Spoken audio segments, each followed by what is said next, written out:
जी अस्सलाम वालेकुम dear students, I hope you are doing well, you are in the best of health and spirits. हम past paper series के ऊपर बात कर रहे थे और आज हम अपने नेक्स्ट क्वेश्चन पे पहुंचने वाले हैं। और जो क्वेश्चन आज हम डिस्कस करने जा रहे हैं वो है 21st क्वेश्चन, 21वां सवाल है आपका। अब 21वां सवाल हमें ये कहता है कि IRSA, Indus river system authority, Indus river system authority was established for regulating and monitoring the distribution of water sources of Indus rivers in।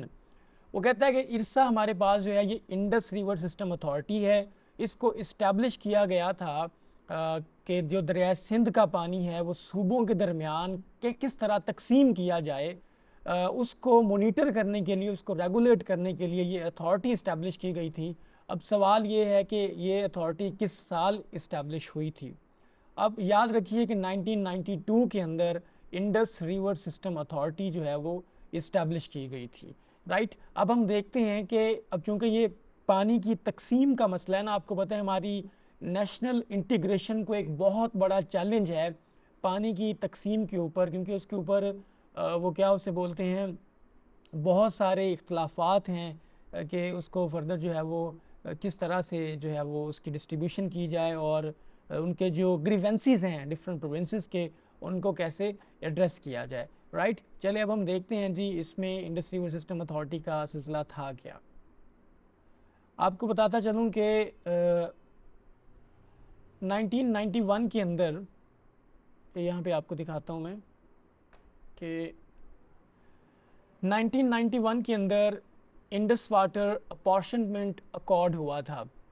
ये उस वक्त मियाँ नवाज शरीफ उस वक्त मुल्क के वज़ीर आज़म थे और उन्होंने देखा कि अब मुल्क जो है वो बहुत ज़्यादा तकसीम हो रहा है, पानी की डिवीज़न के ऊपर बहुत बड़े बड़े इख्तलाफात सामने आ रहे हैं। तो उन्होंने 1991 के अंदर इंडस वाटर अपॉर्शनमेंट अकॉर्ड किया था कि जो इंडस का पानी है, जो दरिया सिंध का पानी है, उसको कैसे अपॉर्शन किया जाए, उसको कैसे डिवाइड किया जाए, उसके ऊपर एक अकॉर्ड हुआ, उसके ऊपर एक एग्रीमेंट हुआ। इसको हम बोलते हैं इंडस वाटर अपॉर्शनमेंट अकॉर्ड।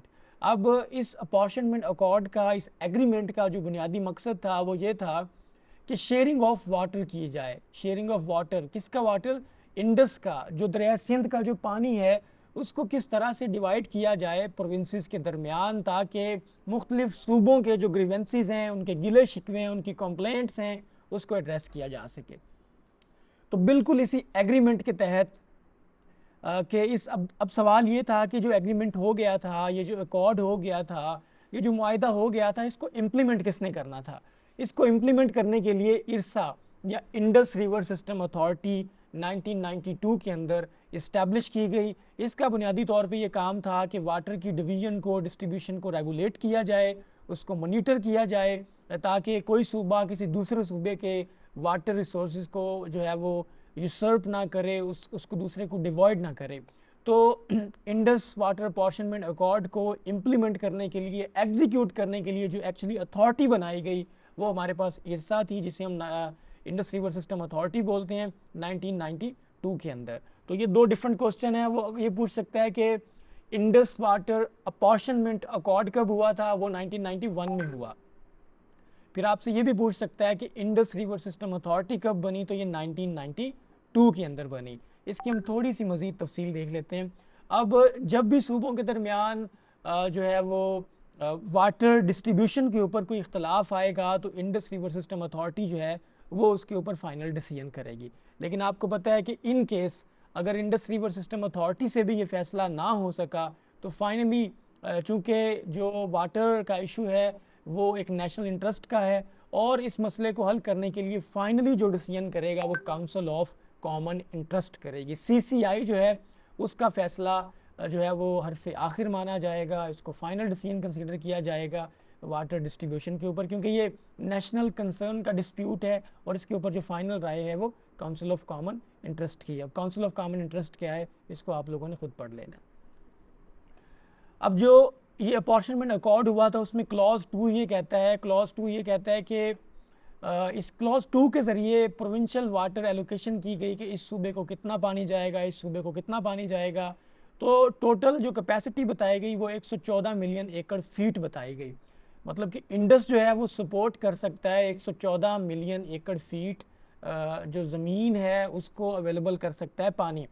तो उसमें से 55 मिलियन एकड़ फीट पंजाब के लिए स्पेयर किया गया, 48 मिलियन एकड़ फीट सिंध को दिया गया, इसके अलावा 5.78 KPK को और 3.87 बलूचिस्तान को जो है वो पानी जो है वो स्पेयर किया गया कि इतना पंजाब को मिलेगा, इतना सिंध को, इतना KP को और इतना बलूचिस्तान को। इसके अंदर चंद चीज़ें और इम्पॉर्टेंट हैं, उनको समझना बहुत ज़रूरी है ताकि आप कम से कम इंटरव्यू में भी अपने आप को रेडी कर सकें। इसमें एक और क्लॉज थी, क्लॉज 6, वो ये कहती थी कि तमाम सूबों को चाहिए कि वो अपनी स्टोरेज डेवलपमेंट का कोई ज़रिया बनाएं, कोई रिजर्वायर बनाएं, कोई डैम बनाएं, कोई छोटी छोटी कैनाल्स बनाएं, ताकि जो पानी डिफरेंट सूबों के हिस्से में जा रहा है कम से कम वो ज़ाया ना हो। मतलब अगर वो उसको यूटिलाइज़ नहीं करेंगे तो डेफिनेटली उस पानी ने अरेबियन सी का हिस्सा बन जाना है। तो जो पानी सी का हिस्सा बन गया वो हमारे किस खाते का। अब यही मामला हमारा कालाबाग डैम के ऊपर चल रहा है। अब कालाबाग डैम की एक परफेक्ट पोजीशन है कि वहाँ पे डैम बनाया जाए, वाटर को जो है वो स्टोर किया जाए, उससे पावर प्रोडक्शन की जा सके, 3600 मेगावाट बिजली प्रोड्यूस की जा सके, वहाँ से एग्रीकल्चरल वाटर जो है वो यूटिलाइज़ किया जा सके। लेकिन सिंध वालों के ग्रीवेंसेस ये हैं कि हमारे मैंग्रोव्स तबाह हो रहे हैं, हमारे हिस्से का पानी छीन रहा है पंजाब, और KPK वालों के ये इसके ऊपर कंसर्न्स हैं कि जनाब अगर कालाबाग डैम बन गया तो हमारा नौशहरा, मर्दान, पेशावर ये सारे के सारे डूब जाएंगे। तो ये सारी उनकी कंसर्न्स हैं। इसमें क्लॉज 4 ये बोलती है कि सरप्लस डिस्ट्रीब्यूशन हो, कि वाटर जो सरप्लस हो जाए, जो ज़्यादा हो जाए, उसकी डिस्ट्रीब्यूशन कैसे करनी है। इसके साथ साथ डिफरेंट प्रोविंसेस की रिस्पॉन्सिबिलिटी है कि वो अपनी इकोलॉजिकल प्रोटेक्शन करें, अपने माहौल को सेव करें, उसको महफूज करें। और क्लॉज 14 ये बोलती है कि एफिशिएंसी इंप्रूवमेंट्स, मतलब कि जो पानी आपके पास आया है उसको एफिशिएंटली यूटिलाइज़ किया जा सके, उसको ज़ाया ना किया जाए, पानी की चोरी को रोका जाए।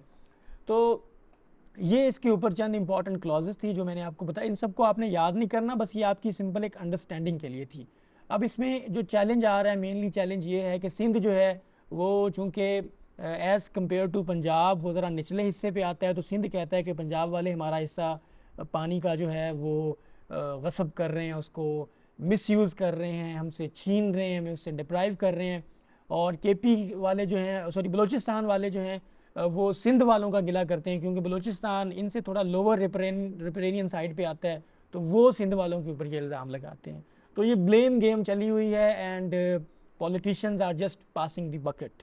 तो ये हमारे पास एक सिंपल सा सवाल था, लेकिन इसके अंदर मज़ीद कितने सवाल बन सकते थे उसको हमने एप्टली इन डेप्थ जाके डिस्कस कर लिया, राइट। तो ये सवाल हमारा हुआ कंप्लीट। अब आपने परेशान इस मामले में नहीं होना कि सर हमारी स्पीड बहुत स्लो है, हम सिर्फ 21वें सवाल पे पहुँचे हैं। ये सिर्फ 21वां सवाल नहीं है, जस्ट आप एस्टिमेट करें कि अभी आपने कितना नॉलेज प्रोक्योर कर लिया है 21 सवाल करते हुए। अब सपोज़ करें एक बंदा टोडलर है, बिगनर है, उसने ये किताब पढ़ना शुरू की है, जब वो 21वें सवाल पे जाएगा तो उसके पास कितना एक नॉलेज होगा।